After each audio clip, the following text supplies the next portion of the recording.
Is the dollar doomed? There isn't a day that goes by that we don't hear someone on the internet shouting about how the dollar's days are numbered. China, Russia, Saudi Arabia, Iran are cooking up some genius scheme to replace the US dollar because they hate Biden, they hate Trump, they hate you, they hate me, they hate everything about the US dollar. And usually it involves Saudi Arabia, Iran, because they put the oil market at the center of their dollar is doomed story. And they do so because they usually don't really understand what a reserve currency is and what it is supposed to do. You hear all the time about the petroyuan, about how China is going to replace the petrodollar with its own oil market denominated in its local renminbi currency. But there is no petrodollar. That was always a mistake that people had made because they misunderstand the global reserve currency system. And when I say people, I don't just mean those who are shouting on the internet about the dollar's days being numbered. I mean, here's an example. UBS, the well-respected investment bank, wrote a white paper in March 25th of 2018, just the day before the petro yuan would first debut over in China. What they said was this petro yuan debut will have two principal effects: increased demand for RMB assets and a switch out of the US dollar for trading purposes, which will likely undermine the United States' dominant role in the global economy and create a sea change in global asset allocation to China's financial markets. That was 5 years ago. Obviously, those conclusions were wrong because those things did not happen. As it stands today, there is no challenge to the domination of not the dollar, the Eurodollar. And you don't have to take my word for it either. Another prominent voice out there sounding the alarm about the US dollar, a fellow by the name of Zoltan Pozsar, who caused quite a bit of stir last year talking about Bretton Woods 3. And if you're interested in our take on Bretton Woods 3, and I say our take because Emil and I, back when Emil was here, those were good days, we did a takedown of Bretton Woods 3 last year. I'll put a link to the video here. But either way, just recently, just in the last week or so, a little bit over a week ago, Zoltan, writing as the lead author for, I guess, another white paper, Credit Suisse's Research Institute, laid out some stunning truth, stunning for him. What he said was, or what the author said, was that for the foreseeable future, there are no candidates to replace the US dollar as lead currency, and the creation of a global currency remains illusory. The monetary system is, however, gradually becoming multipolar. That's the part you never hear on all these underneath all these breathless headlines screaming about the dollar's days being numbered. Even Zoltan will tell you there is no, in the foreseeable future, there is no way to replace the US dollar. But why? Now, why the monetary system is becoming multipolar? I talk about that all the time. It's dollar shortage, not money printing. There's not enough Eurodollars in the world, or Eurodollar capacity in the world, that's leading to all of these other schemes to try to create some elasticity in an otherwise inelastic system. But why is it so difficult? Why can't we just take the Eurodollar and scrap it and say, let's start with something else? What is it that makes this global currency dream so illusory? That's what we want to talk about today. Why does the Eurodollar actually survive? And it survives because of the parts of it that are actually good, the parts that actually work, the parts that make an effective medium of exchange. But first, I'm Jeff. This is Eurodollar University. Thank you very much for joining me. I really appreciate it. And if you want to get into the details, the nitty-gritty plumbing about how all these things work, the Eurodollar system, the reserve currency, what it is and how it breaks down, well, we have memberships available for you. We have research subscriptions. There's a bundle with my daily briefing at Markets Insider Pro. I do a deep dive analysis where we take apart individual topics and go deep into them. And then the memberships with exclusive video, including classroom videos, where we diagram the monetary details. We go into a global reserve currency, what it means to be a medium of exchange, and why it isn't working. All that stuff, information, check it out at eurodollar.university. I want to start here an examination of why the eurodollar is so difficult to replace with something I wrote many years back in July of 2019, talking about the petroyuan. Um, what I was saying is that you have to look at the petroyuan in the context of the eurodollar, not the petrodollar. There is no petrodollar. The petrodollar is simply a mistake people make when they observe that there is something of this offshore dollar system and they can only see a small part of it and therefore presume there must be the centrality of it has to be Saudi Arabia oil and US Treasuries. Well, US Treasuries is right, but it was never about oil. So what the Chinese were doing with the petroyuan here, I'm going to quote myself in July of 2019. The Chinese weren't attempting to replace the dollar, merely to alleviate some of the oppressive pressures of the eurodollar. Indeed, they are no closer because the petrodollar isn't a real thing. The eurodollar is because that's what all the banks use. You don't replace the dollar by replacing the eurodollar. You have to replace the way bankers do things. And that's the part we never really think about. And the reason we never really think about it is because it all works so well.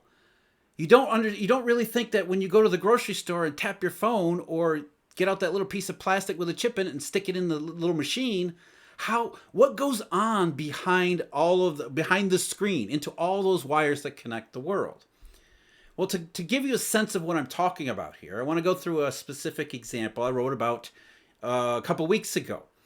You'll be forgiven for thinking that Visa, for example, is a credit card company or bank or some kind of credit issuer. They don't even make the little pieces of plastic that have their logo on it. What Visa actually is a telecom network, and a very specialized telecom network, and a very important one in the context of how the Eurodollar global reserve medium of exchange truly functions. Now, there was a story written in, I think it was World of Banking magazine from way back in the early 1980s that really gets, I think, is a perfect example of what I'm trying to talk about. So I'm going to quote myself from the article that I wrote just a couple weeks ago. Late in 1984, according to a contemporary account printed in World of Banking, some unnamed fellow from Arkansas slid his Visa card into a newfangled automated teller machine, or ATM, way on the other side of the planet down under in Australia. As the story recounts, the magic truly began when the ATM sent an electronic signal to Singapore via geostationary satellite, only to traverse the Pacific from underneath using a cable to California, USA, and from there across the country to Visa's operations center in Washington, D.C., and finally to the user's bank in Woodlands of Pine Bluff. It was the world's first example of a credit card being used in an ATM outside the United States. And think about all the stuff that had to happen there. And that was only part of the story, because the second part of that story was, after a little bit of computer calculations in Arkansas, a signal had to be sent across in the exact reverse way, all the way back to Australia to the ATM, where that ATM would then dispense these funny-looking pieces of paper, well, funny-looking to American eyes, funny-looking pieces of Australian dollar paper, so that some guy in Arkansas could spend a few bucks on the other side of the world. In fact, it was, as the World Banking article said, it all took 6 seconds, even though it was a 31,000-mile trip. And think about the complexity that's involved here. And that's not even the half of it. The other half is the part we never think about, because that bank in Australia was dispensing cash out of its ATM, not for charity purposes, but because it expected to deduct the same amount of cash it is dispensed from someplace else. There had to have been a transfer. But how do we transfer funds from that Arkansas guy's bank in Arkansas clear to the other side of the world in Sydney, Australia? And the answer is the Eurodollar system. So the bank in Sydney, this part wasn't in the World of Banking story. I'm filling in the blanks here through my own research and expertise. So that bank in Sydney probably contacted a sponsoring bank on something like CHIPS, the International Eurodollar Exchange. And then the sponsoring bank sent a message, probably through SWIFT, If it was an encoded message through Swift from the beginning, it could have just been forwarded on to another sponsoring bank who was sponsoring the participation of that bank in Arkansas. So the bank in Arkansas could then be deducted the amount of money going from its account for the account holder, the Arkansas man's account, all the way through chips to the other side of the world so that the bank in Sydney could be repaid. But that's not the entire story either. While we're running through chips and settling our international bills, where does the money actually come from? Because this was a credit card, in later years, not 1984, the first ABS wasn't actually introduced until 1985, but ever since then, most credit card receivables aren't even owned by banks. So not only do you have a little piece of plastic that has Visa's logo on it, which Visa isn't actually a bank or an issuer either. Sometimes it has the name of a bank on it, but the bank is nothing more than the issuer. Really, the credit, the receivables, the management of it, the financial responsibility for that credit line is owned by something called an asset-backed security, usually in the form of a master trust. And where does the master trust get its funds from? Because it's not a bank. From wholesale markets. Wholesale money markets, which means likely repo, commercial paper, sometimes other kinds of weirdly exotic wholesale forms. So think about it again. So here's the summation of what I wrote from this transaction from my perspective. Let's assume that this had taken place in, say, 1986 rather than 1984.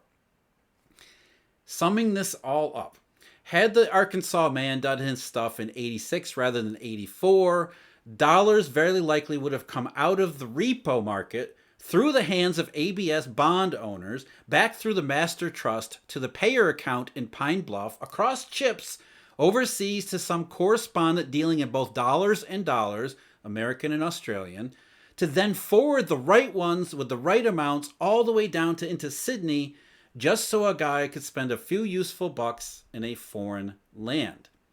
Medium of exchange. And think about, too, how things have changed since the 80s. At the end of our story here, we have a guy in Arkansas who's actually accessing physical foreign cash to be able to spend in that foreign place. Nowadays, we don't even do that. We barely use ATMs and hand-to-hand currency at all. If this had happened, say, in 2004 or 2014 rather than 1984 or 1986, we still have repo, we still have the ABS, we still have the master trust, we still have chips, but instead of connecting to an automated teller machine dispensing physical currency, we have point-of-sale computers set up at shops, restaurants, hotels, on the internet, everywhere. We don't even use physical currency anymore. It's all electronic transfers through an utterly complex maze of interlocking networks. Networks that are maintained by not just banks, but financials, non-financials, shadow bank participants, all kinds of institutions and corporations and businesses that are involved to make sure that the same currency in the virtual format can be made available to you, me, and everyone in as many places as humanly possible.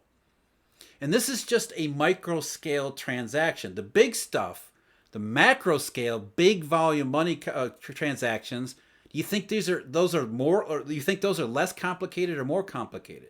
They're actually even more complicated and more fraught with potential problems. There's even more that goes into the infrastructure to making sure some of these macro scale transactions and transformations go through seamlessly. There is an entire army of networks and capabilities, and this vast, dizzying sea of computers and wires and information and processing that has to take place. The global currency system looks like the internet, not stacks of cash or gold bars. I think people get that wrong. People don't really understand the distinction here.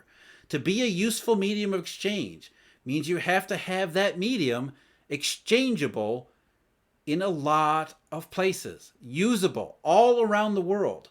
And where the Eurodollar makes its bones is because of these transformations. these nodes, these networks, that it can take somebody in an Arkansas guy in Australia and have him be able to do whatever that he wants to do. That the Australian bank can get repaid in Australian dollars somehow from a bank clear on the other side of the planet. We're all intermediating through a common exchange which is available practically everywhere. That's not something the Russians, the Chinese, the Iranians, and the Saudi Arabians are even planning to do, let alone are able and capable. Again, go back to what Credit Suisse said, what Zoltan wrote as lead author just a couple weeks ago. For the foreseeable future, there are no candidates to replace the US dollar as lead currency, and the creation of a global currency remains illusory. It remains illusory because of that guy in Arkansas, way down, the guy from Arkansas, way down in Australia. Even 40 years ago, we had the ability to create this useful, incredibly useful medium of exchange. The problem with the Eurodollar system isn't that it doesn't work, because it works really, really well. The problem with the Eurodollar system is that there are not enough Eurodollars. And that's an entirely different story, though somewhat related. So we have this malfunctioning global currency system, but it's malfunctioning in the amount of currency in it, not malfunctioning in that it doesn't do the job of a reserve currency. But because it does the job of a reserve currency and does it exceptionally well, in an exceptionally wide area of coverage, big and small, there is no replacement for the foreseeable future. And to replace it is a truly enormous undertaking. And you're not going to do it by pricing a little bit of oil in renminbi. That's just completely misunderstanding the situation. The Eurodollar needs to be replaced, but it needs to be replaced by something that is a functioning medium of exchange. And that's why this has opened the door as a medium of exchange for competing forms of currency. Unfortunately, they cannot replicate all of these functions, all of this massive coverage, at least not yet. Or I'm agreeing with Zoltan here, not for the foreseeable future. Unfortunately, sadly, we're stuck with it. We're stuck with this system and all the negative consequences until we can actually replace these functions. That is why the dollar is not doomed, but it really needs to be exchanged, pun intended. It's the medium of exchange part where it works. The rest of the stuff we have to figure out. I'm Jeff. This is Eurodollar University. Thank you very much for joining me. As always, huge, massive thank you to the Eurodollar University members, as well as all the Eurodollar University Markets Insider Pro subscribers. Again, cannot thank you enough. Until next time, take care.